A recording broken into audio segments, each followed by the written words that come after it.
Apocalipse capítulo 1, nós, na última terça-feira, estávamos abordando o versículo 6 e o versículo 7. Uma breve recapitulação, nós falamos a respeito do reino sacerdotal, o que realmente quer dizer o versículo 6, quando João diz, e nos fez reis e sacerdotes, abordamos isso. Os irmãos podem resgatar na live anterior, ou então no meu canal do YouTube, que os estudos são todos eles postados lá, Odair Filho. E falamos também a respeito de Deus, a glória, o poder. Falamos no versículo 7 sobre o fato de ele vir com as nuvens e todo olho o verá. Então falamos também que este versículo se cumprirá no capítulo 19, quando diz que todo olho o verá. Alguns usam esse versículo para tentar refutar o método pré-tribulacionista, né? Dizendo que não há e o arrebatamento iminente. O arrebatamento iminente, como nós cremos, se dará antes da grande tribulação, e então há uma linha teológica dentro da escatologia que, por conta desse versículo, diz que Jesus, que não haverá arrebatamento iminente. Então, nós explicamos isso, que esse versículo se cumprirá no capítulo 19, até o capítulo 18, do capítulo 6 de Apocalipse, até o capítulo 18, trata de 7 anos de grande tribulação. No capítulo 19, Jesus volta com a igreja. Quando no capítulo 4, João ouve a voz de Cristo lhe chamando para cima, no versículo 1 do capítulo 4, há uma voz dizendo, João, sobe aqui. Ali é representação da igreja subindo ao céu, e a partir dali as visões de João se concentrarão nos 7 anos de grande tribulação. Então, até o capítulo 3, João recebe mensagens para transmitir às igrejas da Ásia. Então nós estamos falando de um livro que tem 22 capítulos, que tem 404 versículos, que tem muitos símbolos, que tem muitos mistérios, que tem vozes seladas, que não foi revelada, ninguém sabe. Então, lembrando que a raça humana, ela, pela palavra de Deus, ela é dividida em 3. Também falamos isso. 1 Coríntios 10, 32. A Bíblia separa a raça humana em judeus, em gentios e na igreja. Judeus, gentios e igreja. Então, com esses 3 povos, a Bíblia sempre trata com eles de forma específica. No Antigo Testamento, nós vemos Deus tratando com Israel. Claro que ele fala com as nações, mas mensagens de juízos. Nós estamos falando de tratados de Deus com Israel no Antigo Testamento. No Novo Testamento, então, Deus trata com a igreja. Deus trata com a igreja composta de pessoas de todos os povos, e a gente vê no Apocalipse Deus dando uma palavra final aos 3 povos. O Apocalipse se divide nessas 3 partes, não só na questão do tempo. O Apocalipse fala de coisas que foram antes de João, fala de coisas dos dias de João e fala de coisas após os dias de João. Então são 3 tempos. Mas também fala da comunicação de Deus para com esses 3 povos, para os judeus, para os gentios e para a igreja. No início do Apocalipse, capítulo 1 ao capítulo 3, nós vemos Deus falando com a igreja. através de Jesus, através das revelações. Do capítulo 4 ao capítulo 18, nós vemos Deus tratando com Israel. A partir do versículo 19, do capítulo 19, Deus está falando com as nações, porque vai se tratar do milênio, do período de 1000 anos. Glória a Deus, pastor Adriano Santos. Glória a Deus pela tua vida. Bom tê-lo aqui conosco nessa live. Deus abençoe ricamente, pastor Adriano, que está lá no estado da Bahia, pastoreando a nossa igreja, Gideões Missionários. Muito bom, glória a Deus.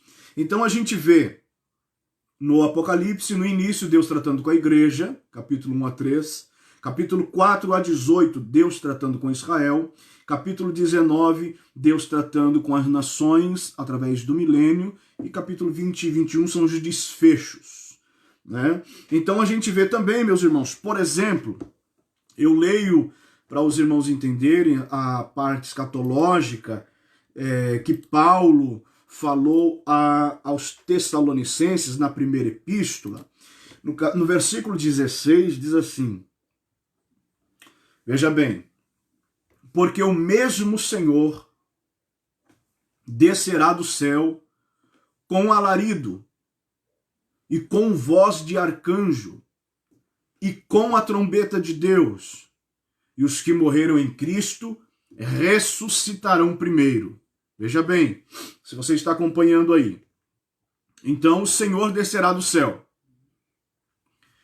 Não está falando de um momento apenas. Veja bem, porque o mesmo Senhor descerá do céu com alarido, vírgula, e com voz de arcanjo, vírgula, e com trombeta de Deus. São 3 manifestações sonoras. Perceberam? Alarido, voz de arcanjo e trombeta de Deus. Nós estamos falando aí de 3 povos. Os 3 povos que estão separados em 1 Coríntios 10, 32. A divisão do Apocalipse, Deus tratando com a igreja no início, tratando com Israel no meio, tratando com as nações, com gentios no final. Esse versículo de que Paulo fala à igreja de Tessalônica, porque o mesmo Senhor descerá do céu com alarido. A palavra alarido aqui é voz de comando. A palavra alarido é palavra de ordem. Alarido não é som de instrumento, alarido é som de vozes. Alarido é ruído de vozes, é falar. O Senhor descerá do céu com alarido. E o alarido é para quem desses 3 povos? O alarido é para a igreja. O alarido é para a igreja de Cristo, onde nós seremos chamados. No arrebatamento, nós seremos chamados. Ele vai nos chamar. É uma palavra de ordem, é uma voz de comando. E fala também da voz de arcanjo. Meus irmãos, o arcanjo sempre, no que tange a palavra de Deus, voz de arcanjo sempre foi dirigida a Israel. Única e exclusivamente dirigida a Israel. A palavra só faz menção de um arcanjo e dá nome a ele, que é Miguel. Então, essa classe de anjos que falam com as nações, ao que nós temos em mãos, que a Bíblia Sagrada, nos mostra o arcanjo comunicando-se com Israel. Então vamos entender. Alarido, voz, fala, chamada, igreja. Voz de arcanjo, Israel. E ainda diz, e com a trombeta de Deus. Trombeta de Deus sempre é para conclamar as nações. Nações gentílicas. Então, repito, alarido, chamada para a igreja. Voz de arcanjo, convocação de Israel. E trombetas de Deus. A Bíblia chama às vezes trombeta de buzina. E era a missão de Israel tocar a buzina e incomodar os moradores da terra.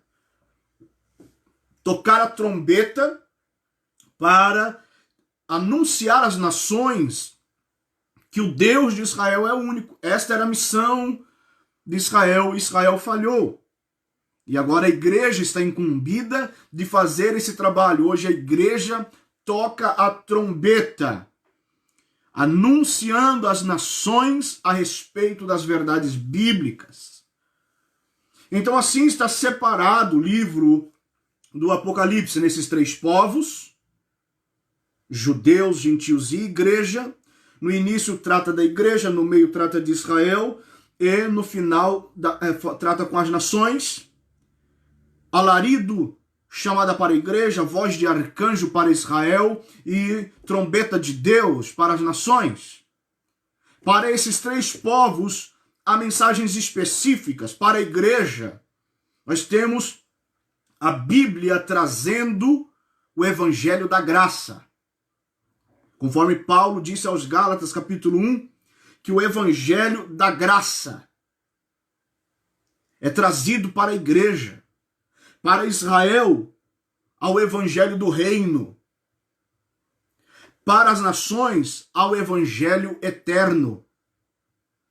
O evangelho é um só, mas nós estamos falando de contexto de mensagem. Nós estamos falando de anunciação. Então, é muito claro essa distinção de povos na Bíblia Sagrada. E nós temos que ler o Apocalipse com estes óculos. Nós temos que ler o Apocalipse com este prisma, porque o Apocalipse vai concordar com toda a linguagem bíblica precedente a ele. O Apocalipse vai concordar com toda a mensagem do Novo Testamento e vai cumprir também nele o Antigo Testamento. Há mais de 200 citações do Antigo Testamento no Apocalipse. Então tem que estar de acordo, não pode de forma alguma confrontar com nenhuma interpretação da própria palavra de Deus. Há três métodos, métodos de interpretação, são três, que é o literal, alguma escola que interprete o Apocalipse literalmente, ao pé da letra, como ali está. Há um outro método que é chamado de alegórico. Esse método, então, ao contrário do literal, ele espiritualiza tudo e ele tem tudo como símbolos. E há também, por último, o método anagógico, que vai tratar do Apocalipse como os símbolos, mas dentro de um misticismo. Desses três métodos, nós nos utilizamos apenas de dois, o literal e o alegórico.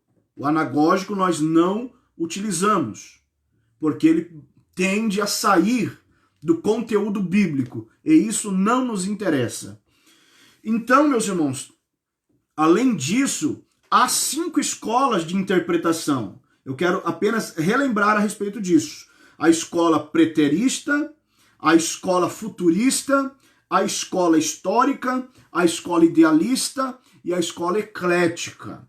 Então a escola preterista é aquela que interpreta como se o Apocalipse já tivesse cumprido tudo que nele está. Ficou no passado. A gente chama que é a escola de um versículo só. E a escola futurista, que é o nosso caso, nós olhamos com os olhos, uma linguagem futurista para o Apocalipse, que é a questão de profecias que ainda hão de ser cumpridas. É futuro. A escola histórica fala dos que os símbolos do Apocalipse se cumpriram no decorrer da história da igreja. São símbolos que representam fases da igreja. A escola idealista, ela é totalmente simbólica. Então ela também simboliza tudo que há no livro do Apocalipse. A escola eclética, ela pega um pouco de todas as outras 4 escolas e faz uma mistura. Dentro dessas escolas, nós somos futuristas. E para fins de esclarecimento, que é muito importante, sempre que nós vamos estudar o Apocalipse, nós temos que ter essas noções. Há 6 sistemas de interpretação. 3 métodos, 5 escolas e 6 sistemas. Amilenista, pós-milenista, pré-milenista. São os 3 primeiros sistemas. O sistema amilenista nega os 1000 anos literais. Amilenista. O A é uma preposição de negação. Então ele nega o milênio como sendo 1000 anos literais. O pós-milenista acredita que Cristo virá após, ou melhor, que Cristo virá após o milênio. Há quem acredite que o milênio já está em andamento. E que quando os 1000 anos se cumprirem, então Cristo virá. Se cumprirá os 1000 anos e Cristo virá, então, para concluir os seus propósitos. E a escola pré-milenista é aquela que prega que Cristo virá antes do milênio, portanto o milênio ainda não começou, que é o nosso caso. E os últimos 3 sistemas, pré-tribulacionista, meso-tribulacionista e pós-tribulacionista. Pré-tribulacionista, que é o nosso caso, nós acreditamos que Cristo virá antes da grande tribulação. Meso ou mid-tribulacionista, Cristo virá no meio da grande tribulação. E pós-tribulacionista, Cristo virá pós. Há algumas outras ramificações de interpretação, mas que são muito pequenas, então não cabe nem aqui abordar. Então, meus irmãos, de métodos nós somos literais e alegóricos em alguns momentos. De escolas nós somos futuristas. E de sistema de interpretação nós somos pré-milenistas e pré-tribulacionistas. Estamos ensinando Apocalipse dentro desse contexto. Se houver alguma dúvida com relação a isso, irmãos, fiquem à vontade para perguntar. Então, meus irmãos, quando a Bíblia diz no versículo 7 que todo olho o verá, falamos que isso vai se cumprir no capítulo 19, quando Cristo vem com a igreja. E há também um aspecto de que a gente precisa compreender que quando fala que todo olho o verá, isto significa sim que Cristo virá visivelmente. Mas não quer dizer que todo olho o verá num só momento. Que quando ele aparecer, não significa que todo o planeta o verá. Pode ser que sim, mas não é isso que o versículo diz. Quando fala que todo olho o verá, a gente pode ir para o livro do profeta Zacarias, que depois de Isaías foi um grande profeta messiânico, né? Isaías, o maior profeta messiânico, e Zacarias, dentre os menores, o maior profeta messiânico. Então a gente vai para o livro do profeta Zacarias, deixo aqui achar o texto, a gente lê o capítulo 14, no capítulo 14 de Zacarias, e a gente entende bem o que quer dizer esse todo olho o verá. Lembra que o Apocalipse ele concorda com todo o restante das Escrituras. Ele faz parte das Escrituras. O Apocalipse não é uma escritura separada da Bíblia. Então, tem que ter coerência em todo o contexto. Capítulo 14, versículo 16, é interessante, os irmãos, para entenderem bem o Apocalipse, também lerem o capítulo 12, o capítulo 13 e o capítulo 14 de Zacarias. Mas aqui nós vamos fazer menção do versículo 16. E todo olho o verá, se cumpre no capítulo 19. Capítulo 14 de Zacarias, versículo 16 diz: E acontecerá que todos os que restarem de todas as nações que vieram contra Jerusalém subirão de ano em ano para adorar o Rei, o Senhor dos Exércitos, e para celebrar a festa dos tabernáculos.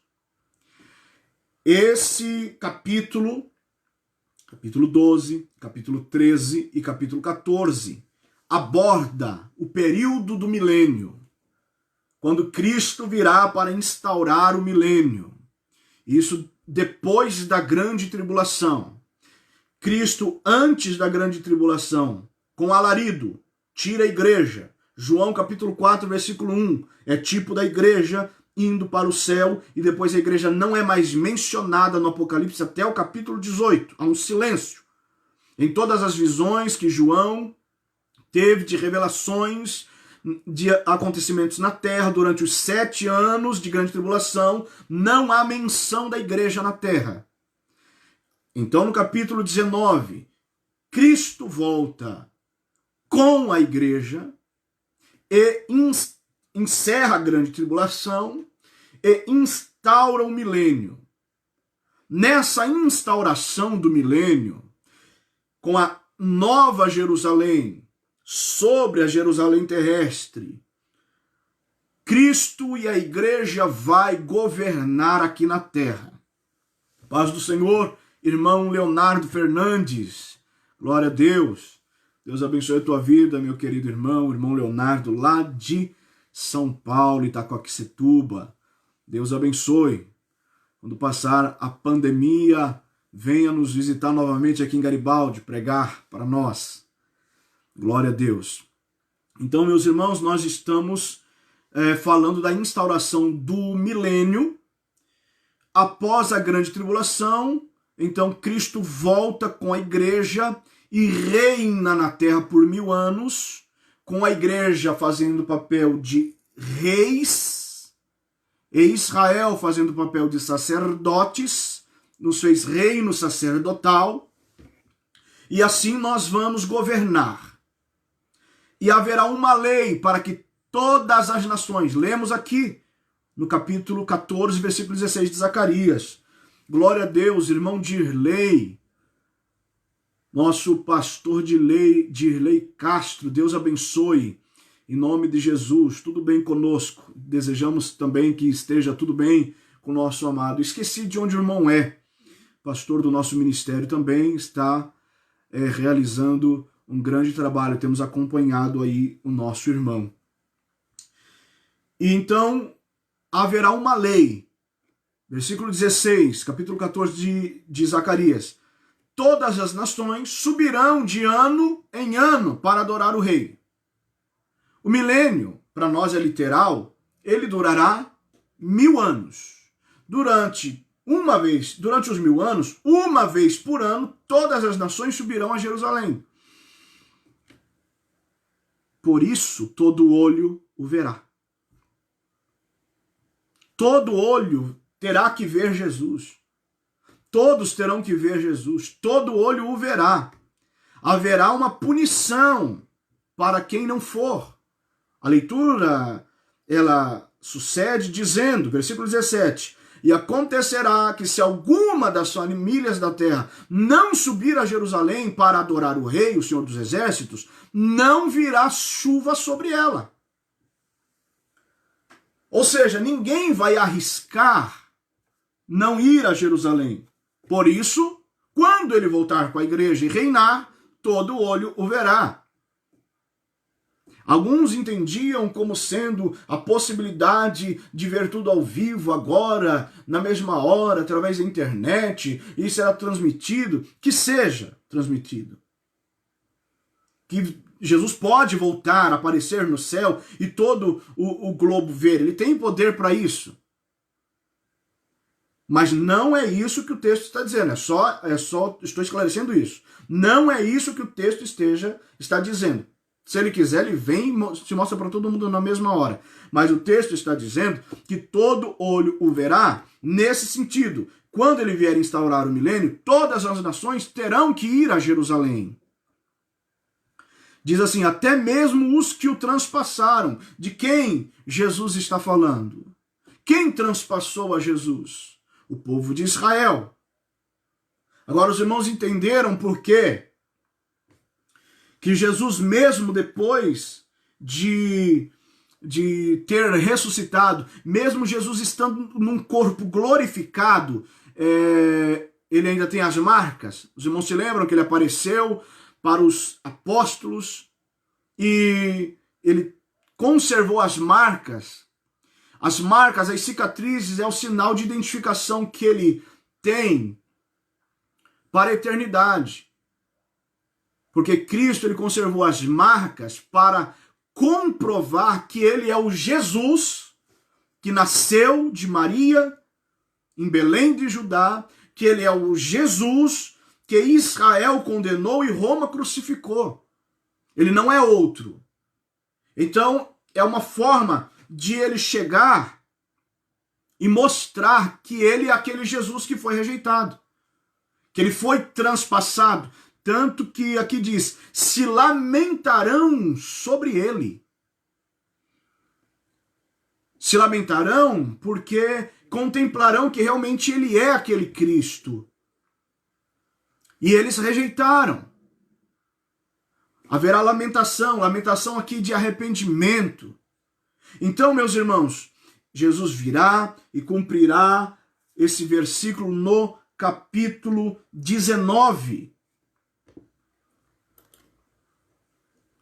As tribos, fala de Israel, aí onde nós estamos, no versículo 7, porque a igreja é formada de todos os povos. E assim eles estarão contemplando Cristo. Quando nós vamos para o versículo 8, diz, eu sou o Alfa, eu sou o Ômega, são títulos de Cristo. Cristo tem títulos, Alfa e Ômega são letras gregas, a primeira letra do alfabeto grego e a última letra do alfabeto grego, que lógico aqui está dando um sentido de eternidade de Cristo, de que nada é antes dele e nada será após ele. Ele é o perfeito, está falando de eternidade. Ele é o princípio, ele é o fim. No alfabeto hebraico é o Aleph e o Tal, a primeira e a última letra. Ele é quem dá a palavra. Ele não dá a última palavra, ele dá a primeira e completa. Ele dá a primeira e cumpre. A última palavra não é dele só a última palavra, é dele o início da história. Ele traçou a nossa história. Então ele tem títulos, não só nessas letras. Nós temos títulos de Cristo, ele é tão abrangente, ele é tão perfeito que Cristo tem títulos na Bíblia usando-se todas as letras do nosso alfabeto. Ele é advogado, ele é bispo das nossas almas, ele é Cristo, ele é o Deus forte, ele é o Emanuel, ele é o Filho de Deus, ele é Jesus, ele é governador, ele é homem, ele é a imagem perfeita de Deus, ele é o Nazareno, ele é o leão da tribo de Judá, ele é o maravilhoso, ele é o ômega, ele é o príncipe da paz, ele é o querido do Pai, conforme diz o Salmo 4, ele é rei, ele é salvador, ele é tudo, a bondade plena, ele é o ungido de Deus, ele é o verbo de Deus, ele é o zelador da casa de Deus, ele é tudo. Então, Cristo tem títulos utilizando-se todas as letras do nosso alfabeto. Então, meus irmãos, fala aqui da eternidade de Deus. Ele é o Alfa e ele é o Ômega. Estamos no versículo 8 de Apocalipse 1. Ele é o princípio e o fim. O Senhor que é, que era e que há de vir. Nós já falamos sobre isso, porque essa mesma expressão está no versículo 4. Então, fala aqui da eternidade do nosso Deus. Ele é o mesmo em todos os tempos, ele não muda, ele é imutável. E o Todo-Poderoso, que era, que há de vir, era e há de vir, o Todo-Poderoso é aqui apenas, e depois somente o apóstolo Paulo faz menção desta expressão. É Pantocrator. Pantocrator no Novo Testamento em grego. Só Paulo usa essa expressão em 2 Coríntios 6,18. E depois ela se repete apenas aqui, falando da onipotência de Deus. Deus pode todas as coisas concernentes à sua justiça e à sua moral. Deus pode todas as coisas. Ele é onipotente, o Todo-Poderoso. Versículo 9 diz, eu, João. Então João mais uma vez se identifica, já falamos sobre a autoria do Apocalipse também, em vídeos passados. Eu, João, que também sou vosso companheiro. Vosso companheiro. Palavra bonita, palavra importante, que significa participante conosco. A tradução do latim é aquele que come do mesmo pão conosco. Aquele que come do mesmo pão conosco. Companheiro vem de cumpanis no latim. Come o mesmo pão conosco. No grego fala de koinonia, porque a palavra aqui é synkononos, que é de koinonia. Palavra bonita que João parece que na primeira carta que ele escreveu foi uma palavra que ele utilizou bastante, falando da comunhão da igreja. Na primeira carta do apóstolo João, fala da koinonia. E aqui está falando de synkoinonia, está falando de estar junto. Sim, que é junto com. Então João estava junto, companheiro. Companheiro no quê? Companheiro vosso, companheiro na aflição. Irmão, João, irmão e companheiro. Irmão e companheiro. Tem irmão que não é companheiro. Tem irmão que às vezes é companheiro, depende da situação. Agora, tem irmão que é companheiro. Qual irmão é companheiro? É aquele irmão, independente do que estiver acontecendo conosco, ele está junto com, sync, junto com, comunhão. Então, no que João era companheiro? Na aflição. Na aflição, nós estamos falando de um período em que a igreja estava sendo perseguida pelo imperador Domiciano. Que pelo fato de os cristãos negarem adorá-lo como Deus, porque os imperadores romanos e também de outros povos tinham essa doença de querer ser adorado como deuses ou semideuses, queriam ser venerados, queriam estátuas, queriam templos. Os cristãos adoram só a um Deus e só ao Deus verdadeiro, por negarem de adorar a Domiciano.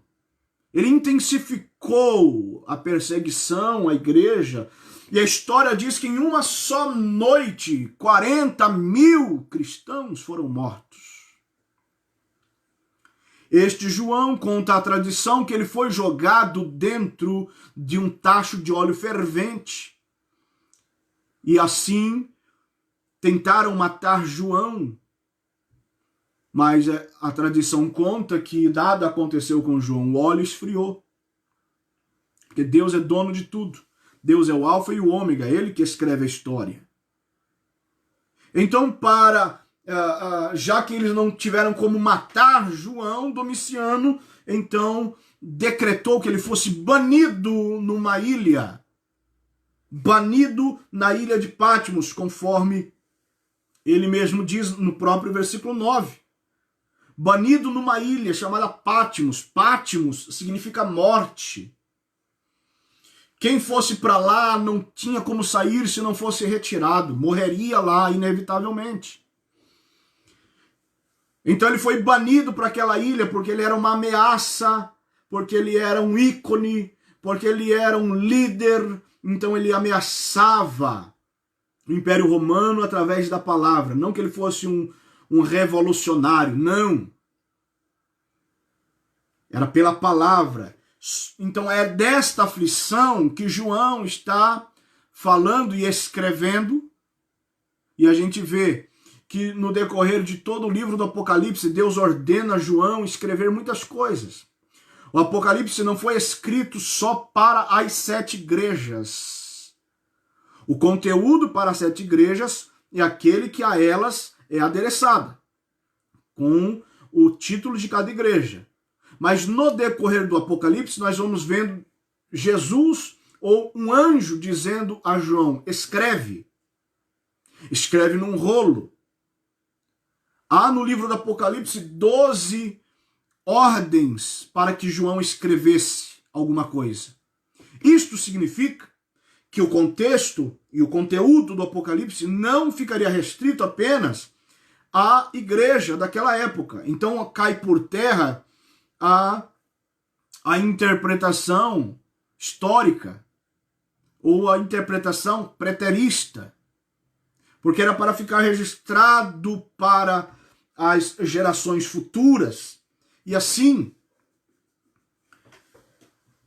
João está escrevendo a uma igreja perseguida para levantar a fé, para consolar a igreja. Então ele está dizendo, sou companheiro vosso na aflição e no reino. Porque é justo e é simultâneo. Não está falando de um reino que há de vir, está falando de um reino que existe. Porque Jesus disse, é chegado o reino dos céus. Jesus não disse, chegará o reino dos céus. O reino dos céus ele já existe. E a igreja tem que viver esse reino. A igreja tem que ter esta fé, que nós estamos aqui na terra, mas vivendo os privilégios do reino de Deus. Porque não há só para nós a herança da aflição e do sofrimento de Cristo. A Bíblia diz, deixe-me pegar aqui uma referência, porque é simultâneo. Assim como nós sofremos com Cristo, a Bíblia diz que também com ele nós reinaremos. Por isso ele é companheiro na aflição e é também companheiro no reino.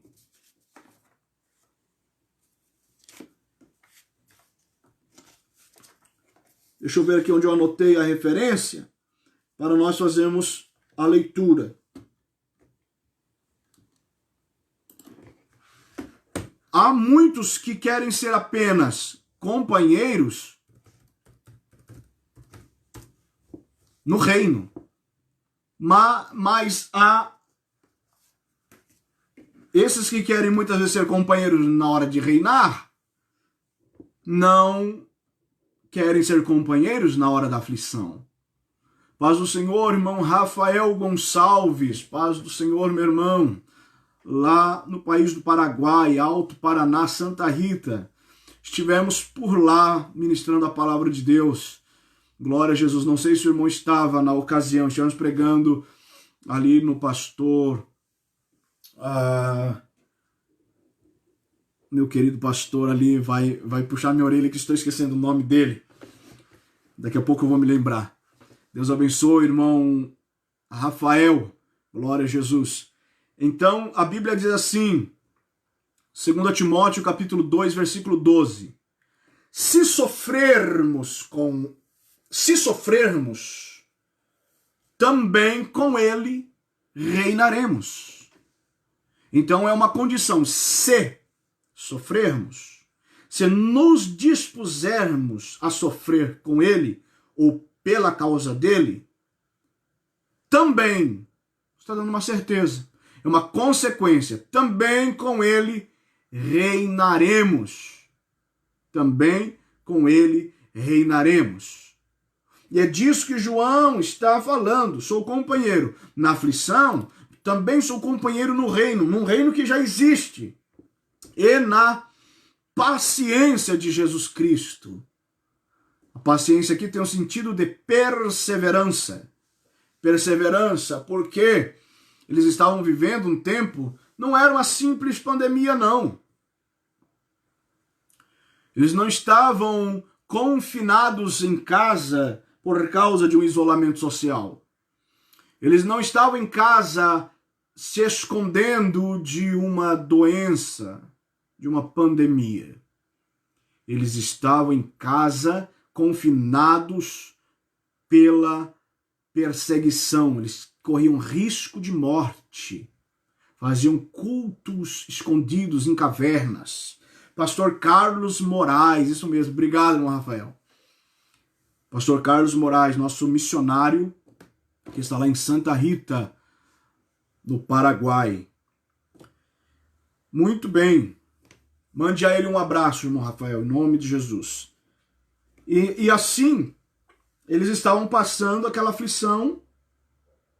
E todas as vezes que há uma aflição, que um crente passa, a gente sabe que na maioria das vezes a primeira reação numa aflição, numa dificuldade, é nós perdermos o equilíbrio, nós ficarmos abalados moralmente, nas perseguições, nas aflições, no sofrimento, nós tendemos a sair dos propósitos de Deus. Se nós não perseverarmos, não permanecemos. Então João está dizendo aqui que ele é companheiro na aflição, ele é companheiro no reino e ele é companheiro na paciência de Jesus Cristo, na perseverança de Jesus Cristo. Porque aqui haverão promessas à igreja dizendo que aquele que perseverar até o fim será salvo. Então tem que esperar no Senhor, passar pelas aflições. E muitas vezes nós passamos sozinhos porque muitos também não querem ser companheiros na hora da perseverança. E ele estava na ilha chamada Patmos. Como eu já falei, a palavra Patmos significa morte. Então era uma ilha que não era paradisíaca, que não havia resorts, que ninguém queria ir para lá passar as férias. O nome já rechaçava qualquer interesse de qualquer um. Então nós vemos que o interesse era realmente banir João. Banir João. Mas foi nesse banimento, foi nesse isolamento social ao qual João foi forçado, que Deus deu a maior das revelações da história. A maior das revelações da história. Foi exatamente ali, na Ilha da Morte, que João teve as revelações da vida eterna. Foi exatamente ali, nas grutas do Apocalipse, porque hoje ainda há grutas. Ali na ilha de Patmos, hoje a ilha é chamada de Palmosa, no mar Egeu, e há pontos turísticos. Hoje a escola construída, hotel construído, e ela é voltada ao turismo por causa de João. Por causa de João, a ilha se tornou turística. E há uma gruta chamada de Gruta do Apocalipse, Caverna do Apocalipse, onde a tradição diz que foi ali que João esteve preso. Foi exatamente nessas condições. Exatamente nessas condições que João teve a revelação. No entanto, o texto diz ainda no versículo 9, vou ler desde o início, pegue a sequência da leitura. Eu, João, que também sou vosso irmão e companheiro na aflição, no reino e na paciência de Jesus Cristo, estava na ilha chamada Patmos. Estava na ilha chamada Patmos. Isto dá uma dá um sentido para nós de que João, quando escreveu, já não estava mais na ilha. Ele teve a revelação, mas quando ele escreveu, ele já não estava mais na ilha. Tem sentido. Não só a conjugação do verbo, inclusive no original, porque não havia suporte. João estava isolado. Ele não tinha material de escrita. Nós já falamos algumas vezes a respeito da dificuldade de se escrever alguma coisa naquela época, dos materiais que estavam disponíveis, o preço dos materiais, não era qualquer um que poderia, por exemplo, escrever um livro. E quando, em uma das 12 vezes que João recebe a ordem para escrever alguma coisa, a voz disse para ele, escreve num livro. Um livro naquela época era caro, o material era caro. Só ricos tinham livro para ler. Era inacessível à população. Então, João não teria na ilha, ninguém teria acesso a João para levar-lhe os materiais necessários. Não haveria essa permissão. Já que o propósito era dele ter exatamente sido levado para lá para bani-lo, para afastá-lo do contato com a igreja, porque ele fazia diferença em sua época. Então, é muito provável, sim, que João não estava mais na ilha quando escreveu, por conta desta informação que ele nos dá. Eu estava na ilha, e ali ele teve as visões, e ele não teria na ilha condições de escrever. Ele não teria material para a sua escrita. Então ele vai para aquela ilha, que é comprovadamente vulcânica, é rochosa, não tem vegetação, por isso é chamada de morte. Por isso que Pátimo significa morte. Tem uma altura de quase 300 metros no seu pico mais alto. Então é muito difícil ficar ali, sobreviver ali, e é impossível dali fugir. Revela para João, e ele vai e registra o livro do Apocalipse para nós, e até hoje é o livro mais especulado da humanidade.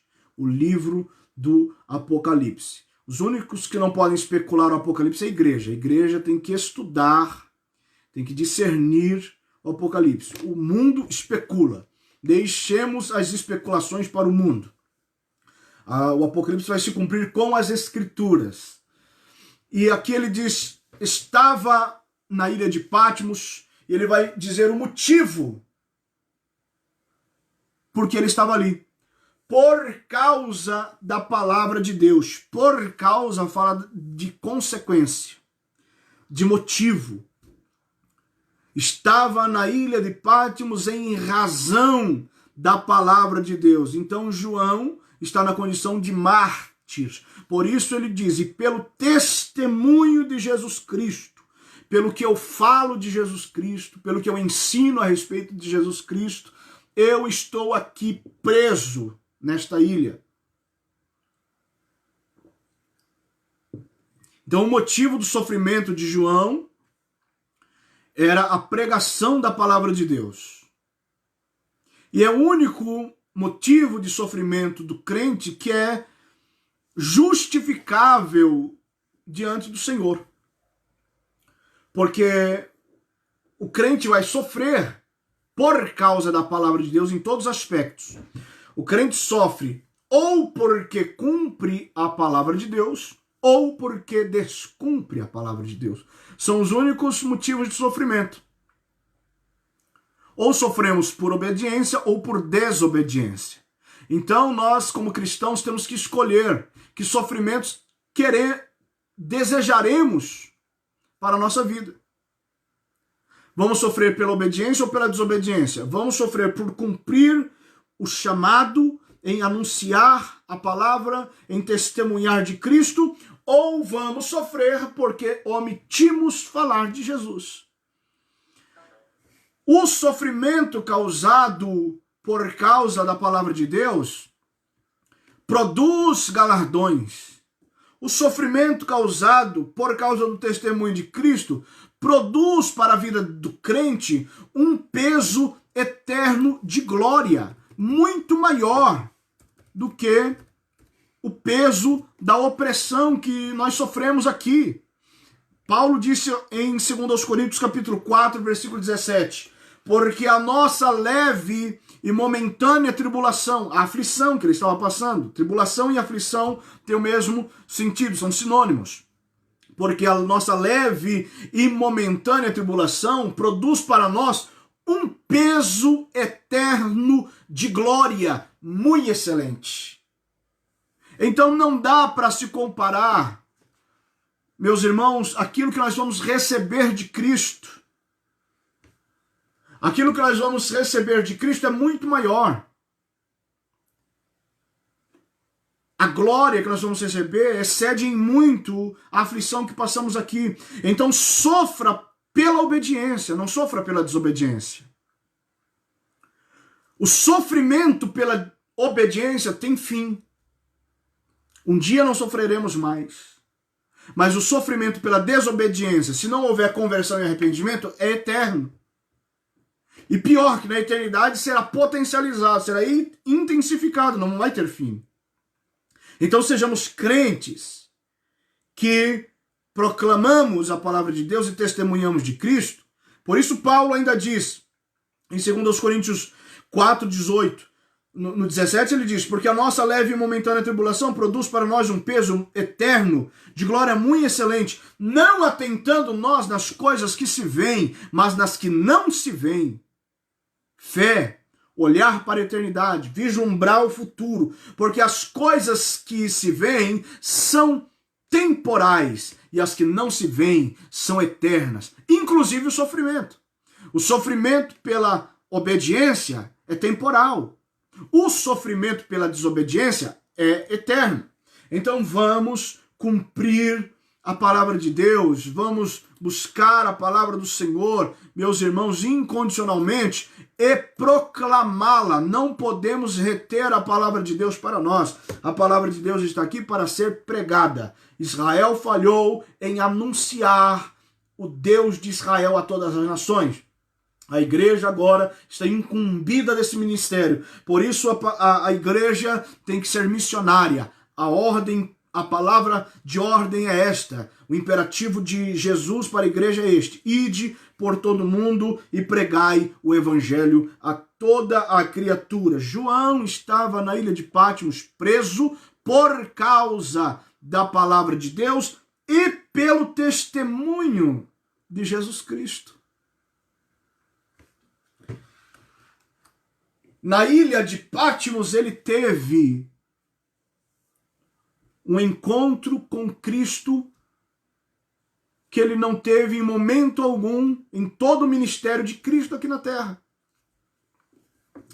Ele teve um encontro com Cristo glorificado. Diz o versículo 10, o início, e eu vou encerrar por aqui e vou dar continuidade na terça-feira que vem. Eu fui arrebatado no Espírito, ou eu fui arrebatado em Espírito, no dia do Senhor. Esta ocasião só acontece aqui, e no capítulo 4 e no versículo 2. Repete. Fui arrebatado em Espírito. A palavra arrebatado aqui é ascendido. Eu subi, eu fui levado. Ele não tinha o poder de ascender, então ele está dizendo, eu fui ascendido aos céus.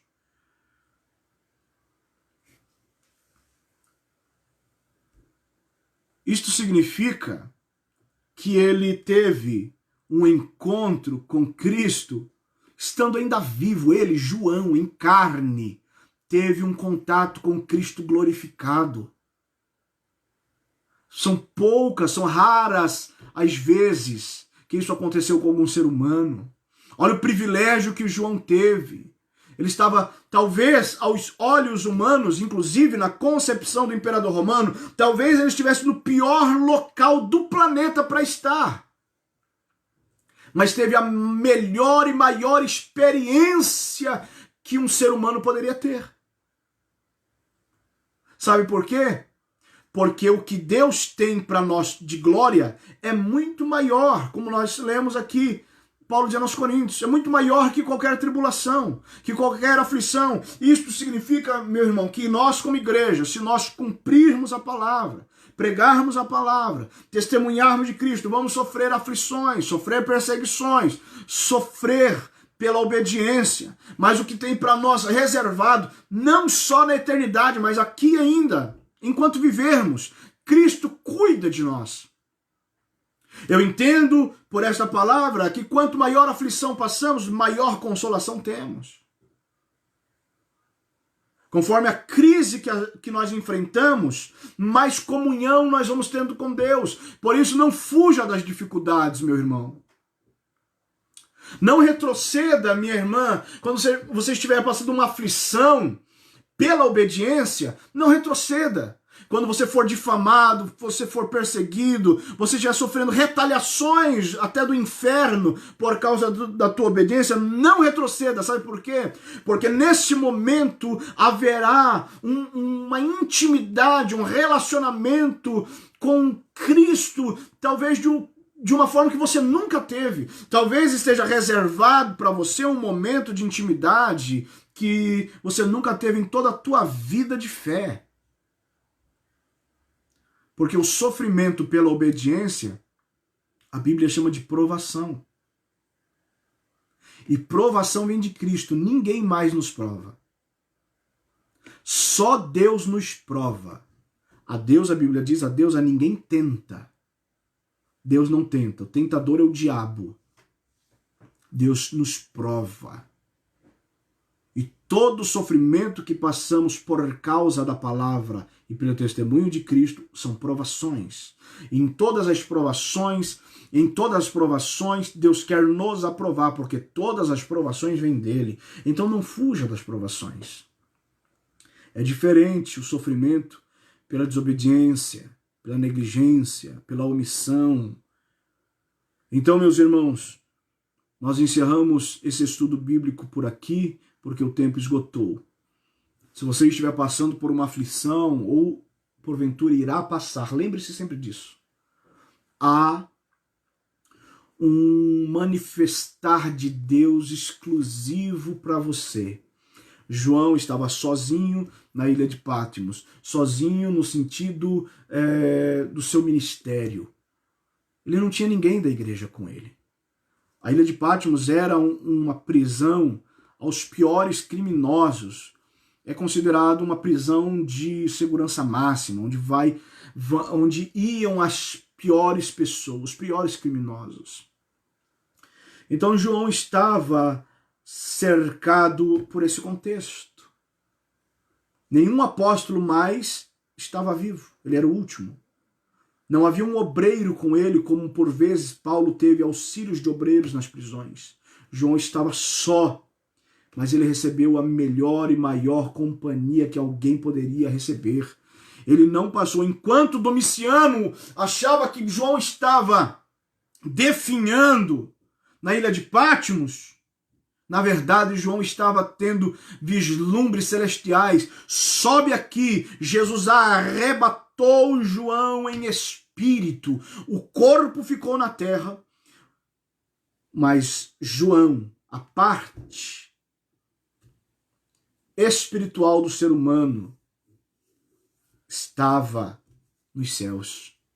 Os seus sentidos, os seus sentimentos estavam lá. João estava lá. Ele já estava tendo uma prévia do que ele teria na eternidade. Ele estava tendo uma prévia da vida eterna, ainda em carne, ainda estando vivo. Isso é maravilhoso. Então Deus tem experiências maravilhosas para cada um de nós. Permaneça firme na crise. Persevere. Aquele que perseverar até o fim será salvo. Tá bom, meu irmão, minha irmã? Que Deus abençoe.